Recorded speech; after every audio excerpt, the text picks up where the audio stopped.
Welcome to a DreadPathZone special video where I will showcase my terrain, what I've been working on, and what I hope to work on in the future. Now, like so many other people, I fell in love with Mantic Battlezones terrain right when it came out for the Dead Zone Kickstarter.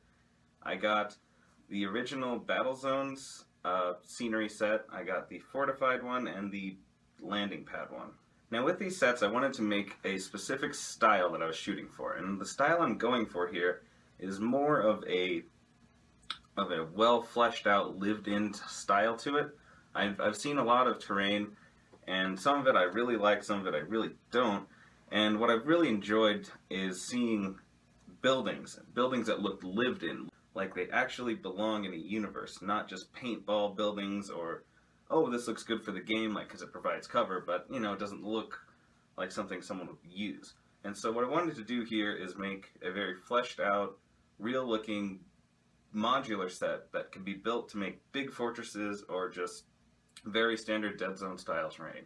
My terrain is sectioned off into different building types, and then those building types are assigned a color. So my blue section is very fortified, very dense, very strong. My red section is kind of your generic bread and butter of Mantic Battlezones. And my yellow set is the more thin and wispy style sniper towers and smaller buildings that look almost like a work in progress. You'll notice my collection has no ruins to them, and that's because I haven't actually got those sets. Those were kind of last on my list because I feel like there's so many destroyed ruins in other war games that I wanted to focus more on actual buildings, because those are the environments that I'm more interested in seeing. I am, however, excited for the industrial set combined with the ruin set, because I think that'll make a great aspect for my game when Infestation ships out, which I can't wait for. In addition to the Mantic Battlezones terrain themselves, I am working on some custom terrain and some other custom projects such as terrain boards and my pride and joy, my trench board that is out in the garage, which we'll definitely go over because that works for both Warpath and Dead Zone, and I'm loving the way it's turning out. It's been really cold in the garage lately, so I haven't been able to work on it since the start of winter or so, but I can't wait to get back out there, and I can't wait to get working on it again. Like I was saying before, this is my yellow set, which is the thinner, smaller buildings and walkways. With all of my terrain, I painted it with black primer and then went over it with a gray that I found at Home Depot on the discount paint section. It was like 50 cents. And so I basically painted all this terrain for next to nothing, and then I just did acrylic paint for the colors. I used tape to tape off the edges and just painted over those areas that I wanted. And here's my yellow set in a common configuration that I think it looks really nice. This attaches really well to other buildings, and I really like the way this turns out. This is just a way to show my modular aspect to my terrain. Moving on to my red set, I have a 4 cube size building and a 2 cube size building. My favorite's probably the 2 cube size building because it's so versatile. It's a good thing to have a small area, but still be bigger than a 1 cube building. As you can see, I have a door here and a window on the other side. I wish I had more window pieces because those are probably my favorite for putting models in, and really it lets you open up the idea of them going into the buildings more. But this is pretty much the bread and butter of my terrain set. My blue set is my fortified terrain. This looks really good on my winter style board. And my favorite piece in this collection is definitely this watchtower. I think Titan Games made a watchtower very similar that I definitely took inspiration from, and I really appreciate that because I think it's just great.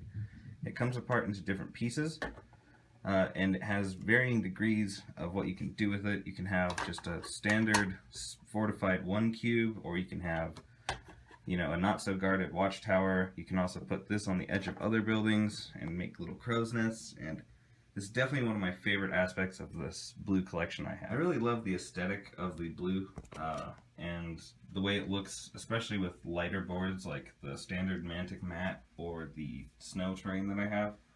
I think it adds an extra sense of depth and gives it a more lived-in feel to it. It kind of gives it a theme, like a light blue icy world. And I'm sure I'm not the only one who has a wide array of extra pieces, doors, and tons of the item crates, which I love using because it gives that little flair to any areas that seem to be lacking. I'm a big fan of the accessory sprue, especially because you get to make fun stuff. A brief aside, I also made an anti-aircraft style gun. This was made out of 4 lampposts, 2 of the cube style blocks in the middle, another cube style block but split in half on the outsides for these corners, a 3 barrel, and one of the 2 barrels. So this is all from the accessory sprue. I had a lot of leftovers and I wanted to do something special and fun, and so I made this anti-aircraft gun and painted it up to look kind of futuristic and fun. I have my landing pad, which is very straightforward, so I won't spend too much time on it. I didn't do any fancy designs because I wanted it to fit in with all my other terrain. So yeah, that's pretty much all I got for the land. Some cinder block style terrain. They measure out to be the right size for the cubes. They look really bland by themselves, but when you start putting terrain on them and in them and around them, they can become a very cool aspect that you don't get usually, and plus it was super cheap because it's just insulation foam and paint. Ah, that's better. So as you can see, if you combine it with the other terrain I have, I think it really looks pretty good. You get a cool sense that this section of Battlezones was actually built into like a cave style area, like dug out and then put in. And that's something I really like to do, and then make the top seem more like a roof of, you know, a building or something like that. So this is just a little bit of the potential that I like to work. And finally, because I love Legos and I love Battlezones and I couldn't help myself, I made a big giant fortress to show off all the stuff I just showed you. This is just a way I like to do to combine all my stuff to look one big fortress, and I really like the way this always turns out. I've made it before and I can't stop making it. I really enjoy the way everything looks together, and I think this is a good way to kind of show it off. So I hope you enjoyed my Battlezone section, and I will show you some extra stuff right now. And that leads me right into my next work in progress terrain, which is obviously not painted yet, but it is my expansion foam organic growth terrain.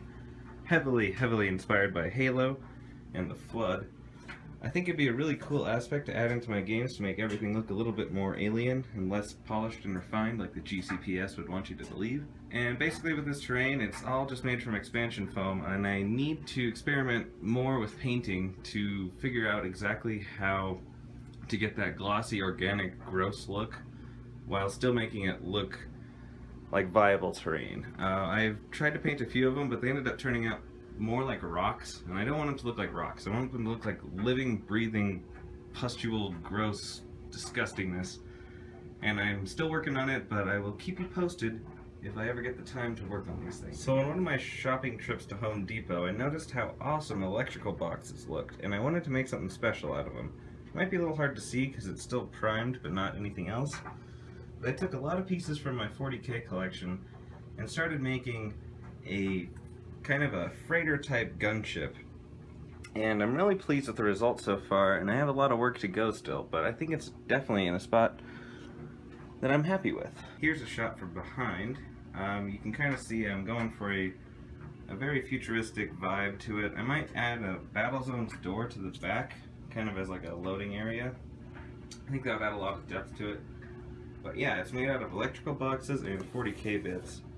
And yeah, this is dirt cheap to make, and I think it'll look pretty darn good if I can figure out how to finish it. So that does it for now with my Battlezones terrain and my work in progress on some of these things. I will get into the jungle and ice videos later, and along with my trench board, which I'm very excited to show you. I put a lot of work into it, and I can't wait to finish it off when the weather gets a little warmer. But until then, don't forget to subscribe, comment, definitely comment. Like, share, whatever you want to do. Thanks for watching so much. Keep rolling 8s, and I will see you next time.